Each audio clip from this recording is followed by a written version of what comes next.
सिर्फ नोट्स को ग्राफ्ट नहीं करना है, नोट्स की बनाने की प्रक्रिया में आपको सीखना है और उन नोट्स को बार बार अपग्रेड भी करते रहना है जो करंट डेवलपमेंट्स आ रही हैं। आपका ज्ञान सामने वाले एग्जामिनर को सिर्फ तब पता लग सकता है जब वो पेपर पे उतर गया है। तो सिर्फ नॉलेज से आपने ज़्यादा पढ़ लिया, 4 किताबें ज़्यादा रेफर कर ली, मुझे नहीं लगता उससे अब आपका एग्ज़ाम क्वालिफाई होने की गारंटी है। आप हमेशा ये प्रयास करें कि आप मैक्सिमम क्वेश्चन अटेम्प्ट करने, आपको 90 से 100 तक आप अपने अटेम्प्ट्स को तैयार करें।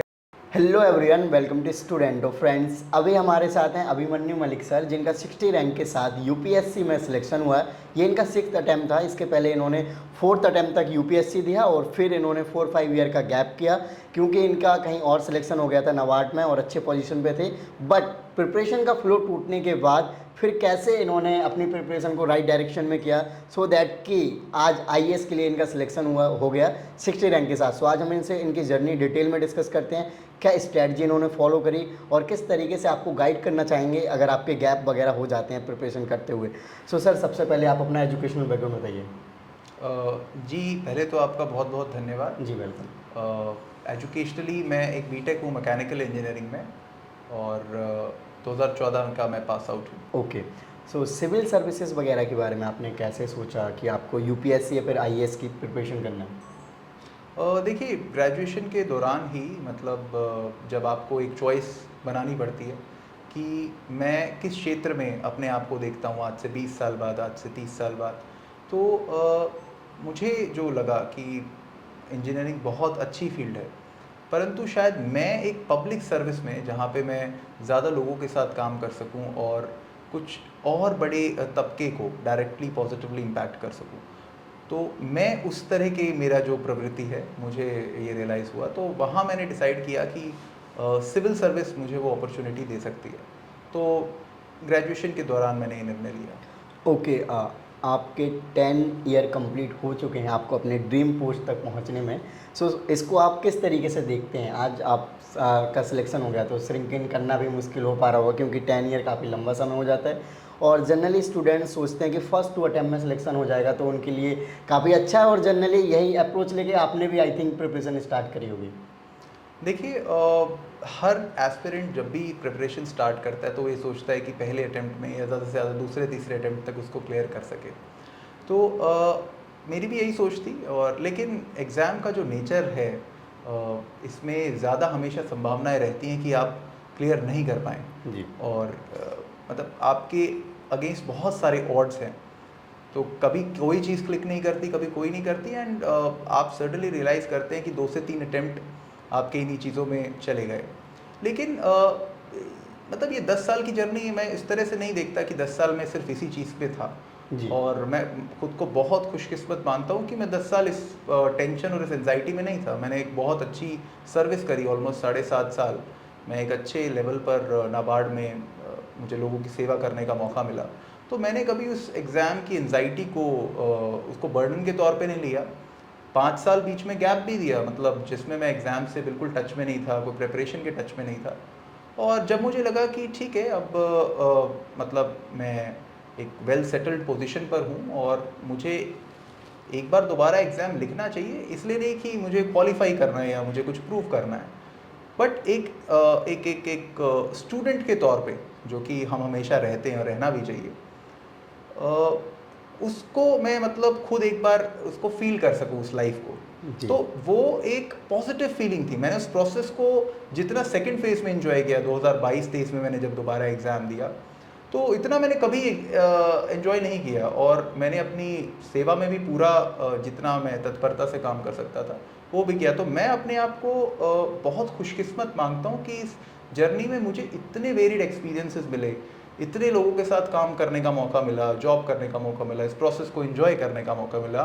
तो ये 10 साल मेरे लिए कोई मतलब मैं नहीं कहूँगा, अगर आप इसी प्रोसेस में लगे रहें और हो नहीं रहे और आप कहीं और ध्यान ना दें, तो वो एंजाइटी और टेंशन वाली मेरी जर्नी नहीं थी। मैं ये कहूँगा मेरी ये जर्नी बहुत ही रिच एक्सपीरियंस वाली थी। I was part of the Rouse weekend batch. Very few institutions. So Rouse was the only prominent institutions. Luckily जो वो फैसिलिटी प्रोवाइड करता था कि वीकेंड पे हम कर सके। इन इंडिया यू नो इस जर्नी पे आगे निकलना, तो बहुत लोग उस जर्नी पे नहीं जा पाते हैं। आपको मौका मिल रहा है तो पहले तो आप अपने आप को इसके लिए लकी मानिए कि आपने फाइनली मतलब aspiring for it, now start working for it. So you are part of the process now. So first congratulate yourself and have a big round of applause for your own self. छोड़ना है तो बहुत जल्दी छोड़ देना, बीच में जाके छोड़ोगे तो फिर इट ने मेक्स नो सेंस. तो अपने कोर को हमेशा स्ट्रांग करना है, उसको बहुत अच्छे से समझना है, right. So at least I can say कि वो कोर मेरा स्ट्रांग रहा क्योंकि मैंने अपनी क्लासेस को बहुत सीरियसली लिया. So you must be aiming कि हम फर्स्ट अटेम्प्ट में will clear it and you know second attempt तक हमें नहीं सोचना है. इसी अप्रोच के साथ अगर आप जाना चाहते हैं तो मेक श्योर कि आप रोज उस एस्पिरेंट की तरह पढ़ें जो फुल टाइम इस प्रिपरेशन को कर रहा है. Okay great sir. सर आप अपने स्टार्टिंग के अटैम्प्ट्स के बारे में बताइए. आपके लास्ट 5 जो अटैम्प्ट्स रहे हैं उसमें क्या आपका इंटरव्यू दिया आपने या फिर मेंस लिखा या फिर कितने प्रीलिम्स क्लियर करे? जी, लकीली मैंने प्रीलिम्स 6 के 6 अटेम्प्ट्स में क्लियर किया और पहले 2 अटेम्प्ट्स में मैंने प्री क्लियर किया 14-15 में, लेकिन मेरा मेंस नहीं हुआ. फिर 2016 में खुशकिस्मती से मैं मेंस क्लियर कर पाया और मैंने इंटरव्यू दिया. हालांकि उस साल मैं अल्टीमेटली लिस्ट में नहीं आ सका. फिर 17 में मैंने एक और अटेम्प्ट दिया जिसमें मैं मेंस क्वालिफाई नहीं कर सका. और फिफ्थ जो मेरा अटेम्प्ट था जो 2022 का था उसमें मुझे फाइनली मेरा सिलेक्शन हुआ और मैं दिल्ली में जो दैनिक सर्विस है यूटीज़ की उसमें अभी मैं अंडर ट्रेनिंग था और 6th अटेम्प्ट में फाइनली मुझे ऑल इंडिया रैंक 60 प्राप्त हुआ. ओके, इसके पहले आपने नाबार्ड में सर्विस करी है, तो सर नाबार्ड का कैसे आइडिया है? आपने स्टार्टिंग अटैम्प्ट्स में जब नहीं हो रहा था तब आप नाबार्ड की तरफ मूव करे या फिर आप पैरेलली उस एग्ज़ाम को भी टारगेट कर रहे थे, क्या रहा सर? जी देखिए, जब 2 बार मैं उत्तीर्ण नहीं हो सका सिविल सर्विसेज में तो 3rd अटेम्प्ट से पहले मैं ये क्लियर था कि मैं इस एग्ज़ाम को इस तरह से नहीं दूंगा कि मैं 6 अटेम्प्ट करूंगा और मैं कोई और बैकअप के बारे में नहीं सोचूंगा या मैं कुछ और नहीं कर सकता, मेरे को सिर्फ यही करना है, ऐसा मेरे को कोई वो नहीं था. तो मैंने सीरियसली ऑप्शंस वे करना शुरू किया कि अब मैं इसके साथ कौन से अच्छे एग्ज़ाम्स जो कौन सी अच्छी सेवाओं में जा सकता हूँ. तो इससे मिलते जुलते कुछ एग्ज़ाम्स है जैसे नाबार्ड है, आरबीआई है, जहाँ पे आपको काफ़ी अच्छा एक्सपोजर मिलता है और वो मैं कहना चाहूँगा कि नाबार्ड एक देश की सबसे अच्छी सर्विसेज में से एक है क्योंकि मैंने वहाँ काम किया है और जो वहाँ का कल्चर है, जो वहाँ पे सभी तरह की मतलब सुविधाएं हैं और जो आपको काम करने का मौका मिलता है आखिरी इंसान तक. तो सौभाग्यशाली रहा कि पहले ही प्रयास में मैंने नाबार्ड का क्योंकि तैयारी सिविल सर्विसेज की थी, नाबार्ड का भी मैंने थोड़ा सा मतलब देखा कि एक्स्ट्रा मेरे को क्या करना है. तो उसके होने के बाद मेरा लकीली मतलब मैं नाबार्ड में 2016 दिसंबर में मतलब मैंने ज्वाइन कर लिया था. ओके, सर आपने कैसे स्टार्ट किया था प्रिपरेशन सिविल सर्विसेज की? पीवाईक्यू देखा स्टार्टिंग में, सिलेबस देखा या फिर एनसीईआरटी जनरली जो कहा जाता है कि एनसीईआरटी पढ़ो सबसे पहले अगर आप प्रिपरेशन करना चाहते हैं सिविल सर्विसेज की, या फिर आप क्या गाइड करना चाहोगे जो फ्यूचर एस्पिरेंट्स हैं? देखिए, जब मैंने स्टार्ट किया था तब एग्ज़ाम एक बहुत अलग तरह से होता था और उस समय रिसोर्सेज भी बहुत लिमिटेड थे, मैं कहूँगा, क्योंकि उस समय तो 2G इंटरनेट का ज़माना था एंड जो रिसोर्सेज थे या स्ट्रैटेजीज थी ये सब अवेलेबल ही नहीं थी. लकीली आज मैं कहूँगा कि एस्पिरेंट्स के लिए चीज़ें आसान हो गई हैं और आप कहीं पर भी रहकर देश के किसी भी कोने में रहकर वही सारी तरह से तैयारी कर सकते हैं जैसे कोई दिल्ली में ओल्ड राजेंद्र नगर या मुखर्जी नगर में रह के कर रहा है. तो बतौर आप कहेंगे बेसिक चीज़ों की, आई थिंक बेसिक बुक्स जो भी है इसमें सभी एनसीईआरटीज़ आपको पढ़ने की ज़रूरत नहीं होती. कुछ चुनिंदा एनसीईआरटीज़ 11th-12th की जो आपको ज़रूर पढ़नी चाहिए. साथ ही में मैं कहूँगा जो बेसिक बुक्स हैं जिसके बारे में आई थिंक आप कोई भी ब्लॉग खोलते हैं तो वो 8 से 10 किताबें हैं, वो सबको रेफ़र करनी चाहिए क्योंकि वो आपका बेस है. उसको आपको बार बार रिवाइज करके अपना एक स्ट्रॉन्ग ग्रिप बनाना चाहिए. तीसरा मुझे लगता है सबसे इम्पॉर्टेंट एस्पेक्ट है वो है इसमें नोट मेकिंग. अगर आपके पास जितने भी टॉपिक्स हैं जो सिलेबस का पार्ट है, सिलेबस को आप अच्छे से देखिए, उसके टॉपिक्स देखिए, उसके बाद ऑब्वियसली उसके पीवाईक्यूज देखिए, फिर आपको उस टॉपिक का डायमेंशंस पता लगेंगे कि इस टॉपिक पे कितने तरह के क्वेश्चंस हो सकते हैं क्योंकि पीवाईक्यूज से आपको उसका अंदाज़ा लगा. अब ये अंदाज़ा लगाने के बाद आपको उस टॉपिक पे अपने एक अच्छे नोट्स तैयार करने हैं और नोट्स तो मार्केट में भी आपको बहुत तरह के मिलते हैं, जी बिल्कुल। बहुत सारे टॉपर्स के नोट्स, लेकिन नोट्स को पढ़ना पर्पस नहीं है। वो जो नोट्स बनाने के लिए आप एफर्ट डालते हैं, आप मतलब काफ़ी चीज़ों को रेफ़र करते हैं, उनको कंसोलिडेट करके उनको शॉर्ट करते हैं, उस प्रोसेस में आप लर्न करते हैं।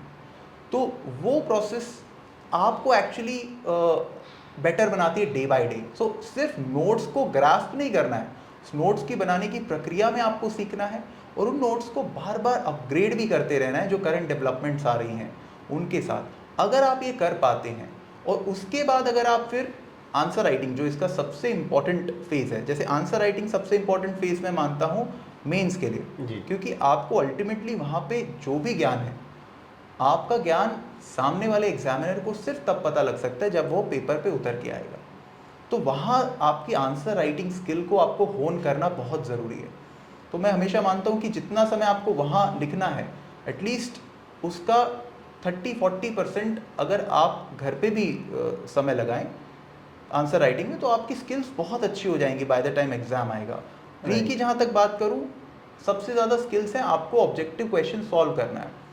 जिस तरह का पैटर्न कुछ सालों से बन रहा है, अब नॉलेज से आप ये एग्ज़ाम, मतलब सिर्फ नॉलेज से आपने ज़्यादा पढ़ लिया, 4 किताबें ज़्यादा रेफ़र कर ली, मुझे नहीं लगता उससे अब आपका एग्ज़ाम क्वालिफाई होने की गारंटी है।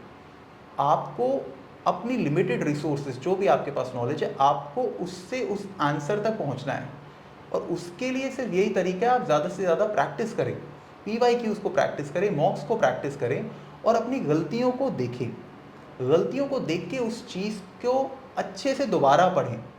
मेरा एक टॉपिक में पार्लियामेंट का कोई सवाल है, मैंने गलत कर दिया, तो आपको सिर्फ वो सवाल जो गलत हुआ है वो नहीं पढ़ना है, आपको वापस जाके पूरा पार्लियामेंट का चैप्टर गलत करना है और आपको यही प्रयास करना है कि आज के बाद पार्लियामेंट से कोई भी क्वेश्चन आएगा या प्रेसिडेंट का कोई क्वेश्चन आएगा, वो गलत नहीं होगा। तो वो गलत नहीं होगा। तो इस तरह से आपको अपनी तैयारी को मोल्ड करना चाहिए। ओके, प्रीलिम्स का जो एग्ज़ाम होता है वो ऑब्जेक्टिव होता है, तो उसमें क्वेश्चन अटैम्प्ट करने को लेकर कई बार ये चलता रहता है स्टूडेंट्स में कि हम कितने क्वेश्चन अटैम्प्ट, आपने भी ये फील किया होगा कि आपके साथ में कोई स्टूडेंट या कैंडिडेट एग्ज़ाम दे रहा है तो आपने कितने क्वेश्चन अटैम्प्ट करे, और ये जनरली डिस्कशन चलता है। तो आप एवरेज माइंडसेट बना के जाते थे कितने क्वेश्चन मुझे अटैम्प्ट करने हैं, या फिर जो पेपर देखा लेवल आपके अकॉर्डिंग समझ आया उसके अकॉर्डिंग?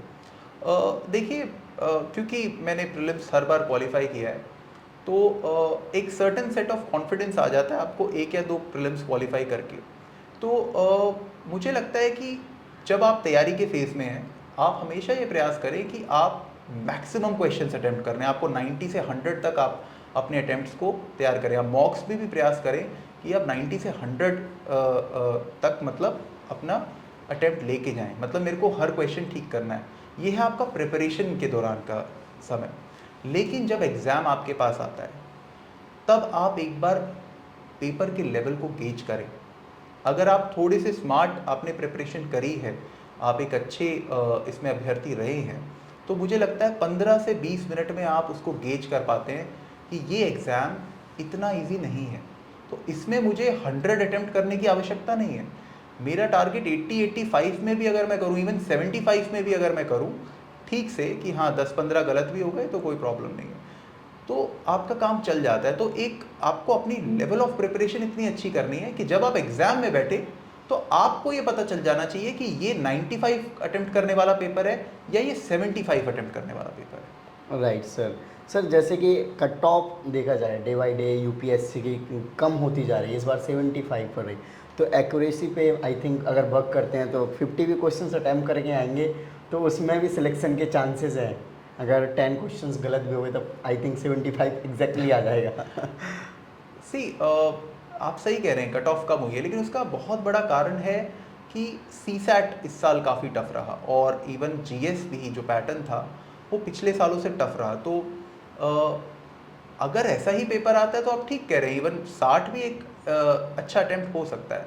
बट प्रॉब्लम थोड़ी सी ये आती है 60 अटेम्प्ट करने में कि जो काइंड ऑफ क्वेश्चंस आ रहे हैं, अब ऐसा नहीं है कि आप शॉर्ट ये कह सकें कि 60 में से मेरे 50 तो ठीक हो ही जाएंगे। तो फिर भी attempt, even this difficult kind of pattern आपको 70-80 रखने पड़ते हैं समटाइम्स, क्योंकि एक्यूरेसी का भी एक लेवल है। आप ये नहीं, मतलब इस जो काइंड ऑफ प्री आ रहा है उसमें आप कितनी भी अच्छे से तैयार हैं, बट आप ये नहीं सोच सकते कि आपकी 80% 90% एक्यूरेसी इसमें निकलेगी। अगर उस स्टेज पे आप पहुंच गए हैं तो फिर आपकी लेवल ऑफ प्रिपरेशन बहुत ज़्यादा ही है। तो डेफिनेटली ये मैटर करता है कि आप मान के चले कि लेवल ऑफ पेपर पे आपको अटेम्प्ट लेने, लेकिन फिर भी आपको क्वेश्चन रखना पड़ेगा।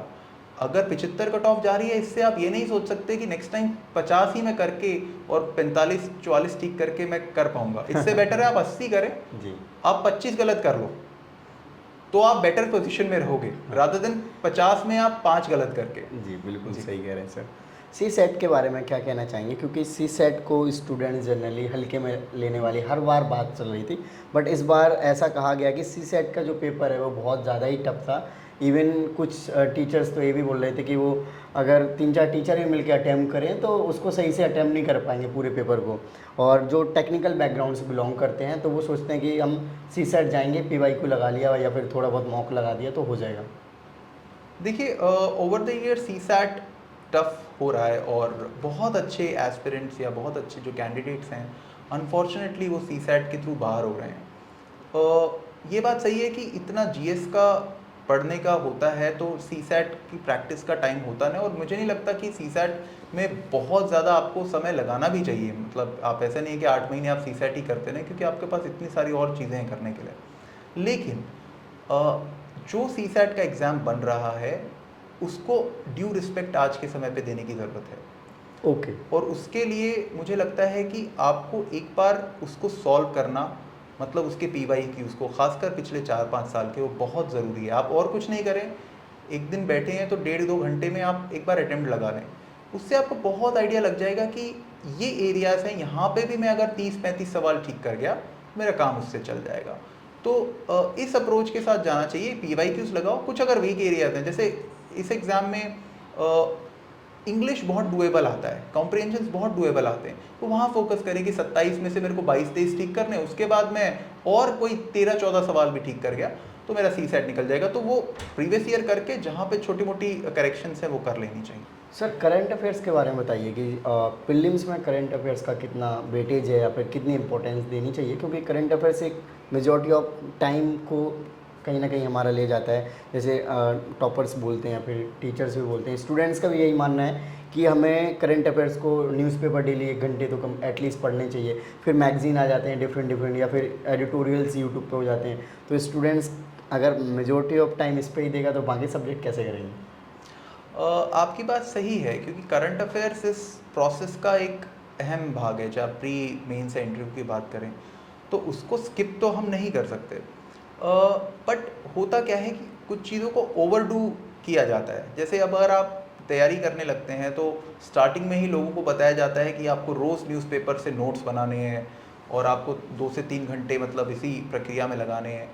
अब होता क्या है कि आप ये सब करते हैं, उसके बाद फिर मैगजीन आती हैं, फिर ईयरली कंपाइलेशंस आती हैं, इतना डेटा आ जाता है कि आपके पास इतना ज़्यादा कंटेंट हो जाता है, तो आप इतना एफर्ट लगा रहे हैं करंट अफेयर्स करने में और उसके बाद फिर वो डुप्लीकेशन हो रही है काम की। तो इससे अच्छा क्या है, सुबह जब उठे, जब भी थोड़ा सा मतलब माइंड इतना तेज़ काम नहीं कर रहा, 35-40-50 मिनट 1 घंटा लगाकर आप अपने करंट अफेयर मतलब अपने न्यूज़पेपर को पढ़ दें। उसको मेमोराइज करने की आवश्यकता नहीं है, उसके नोट्स बनाने की आवश्यकता नहीं है। मतलब कम से कम मैं तो ये सजेस्ट नहीं करूंगा कि आप न्यूज़पेपर से नोट्स बनाने लगे, क्योंकि वो एफर्ट बहुत सारे लोग और भी कर रहे हैं, बहुत सारे इंस्टीट्यूट्स कर रहे हैं, जो आप सभी चीज़ों को अल्टीमेटली बहुत क्रिस्प फॉर्म में आपके मंथली कंपाइलेशन में डाल देंगे। ज़रूरी क्यों है न्यूज़पेपर पढ़ना? इसका रीज़न ये है कि आप जब मंथली कंपाइलेशन पढ़ते हैं, आपने न्यूज़पेपर नहीं पढ़ा, तो आपको वो एकदम नया चीज़ लगेगा, आपको लगेगा कोई स्टैटिक पार्ट में पढ़ रहा हूँ, क्योंकि आपको स्टोरी नहीं पता, किसी की डेवलपमेंट्स नहीं पता। अगर आप न्यूज़पेपर पढ़ रहे हैं तो वो आपको कोई नई चीज़ नहीं लगेगी, आपको सब कुछ रिकलेक्ट हो जाएगा और आपको मेमोराइज करने में आसानी होगी। तो इसलिए आवश्यक है कि न्यूज़पेपर पढ़ते रहें, पर उसको ओवरडू नहीं करना कि 3-3 घंटे 4-4 घंटे लगा के इतनी मेहनत करके उसके नोट्स बनाए और लास्ट में उससे अच्छी कंपाइलेशन आपको महीने के अंत में वो इंस्टीट्यूट से मिल रही है। ओके सो सर, जैसे कि प्रीलिम्स जब आप पेपर अटैम्प्ट करते हैं, क्योंकि आपने 6th टाइम में पूरा प्रीलिम्स क्लियर किया है, तो किस टाइप के क्वेश्चंस को आप पहले अप्रोच करते थे या फिर अटैम्प्ट करते थे? देखिए, इसमें दोनों स्ट्रैटेजी हो सकती हैं। आप 1 to 100 जा सकते हैं लेकिन एक और स्ट्रैटेजी जो अच्छी है, क्योंकि कई बार क्या होता है, आप पहली बार जब देखते हैं पहला पेज 2 पेज देखे और आपको लगता है कि ये थोड़ा टफ सेक्शन है, मैं इसमें कंफर्टेबल नहीं हूँ, तो उस समय आपको क्या करना चाहिए कि बीच में जो मान लो कोई सेक्शन आपको पॉलिटी में स्ट्रांग है तो आप उसको आप उठा लें, 15-20 क्वेश्चंस पे एक बार थोड़ा कॉन्फिडेंस ले लें, तो उस तरह से भी आप अटेम्प्ट कर सकते हैं इसको। अगर आपका कॉन्फिडेंस ब्रेक नहीं होता तो आप 1 to 100 भी जा सकते हैं, तो आप पे it's all on the candidate. Okay, so last में सर आप क्या फ्यूचर एस्पिरेंट्स को मैसेज देना चाहेंगे, क्योंकि आपने काफ़ी फेलियर्स देखे अपने लाइफ में? देखिए मैंने काफ़ी इसमें चैलेंजेस देखे हैं इस एग्ज़ाम में। शुरू में 2-3 मतलब अटेम्प्ट्स में मेरे को सफलता नहीं मिली, तो मैं यही कहना चाहूँगा कि एग्ज़ाम आपकी ब्रिलियंस को, आपकी नॉलेज को, या आप कितने अच्छे स्टूडेंट हैं, इसको बिल्कुल गेज नहीं कर रहा, ना ये कोई पैरामीटर है। इसमें इतनी सब्जेक्टिविटी है कि बहुत अच्छे स्टूडेंट्स कई बार अनफॉर्चुनेटली उतनी नहीं कर पाते, तो आप अपने पे डाउट ना करें। ये सबसे बड़ी गलती होगी कि आप इस एग्ज़ाम को लेकर अपने लाइफ की ट्रेजेक्ट्री को या अपनी लाइफ के कॉन्फिडेंस को वो करें। मैंने कभी अपने आप को इस चीज़ से टूटने नहीं दिया। मैंने एक और अच्छी सर्विस ज्वाइन करी और फिर उसी कॉन्फिडेंस के साथ मैंने जब दोबारा एग्ज़ाम दिया 5 साल और बिना तैयारी के, तो दैट हेल्प। तो आपको लक का बहुत इसमें रोल है, तो इस चीज़ को एस्पेक्ट को रखते हुए सारी लाइफ इसमें मत डिपेंड करें। अगर 2-3 अटेम्प्ट में आपका हो रहा है बहुत अच्छा है, नहीं हो रहा है तो आप एक अच्छा बैकअप लें, और जीवन में अगर दोबारा आपको मन करे तो इसमें आप दोबारा प्रयास लें। Okay sir, thank you so much sir. Thank you. I hope आपको वीडियो अच्छी लगी हो तो इसको लाइक करें। जय हिंद।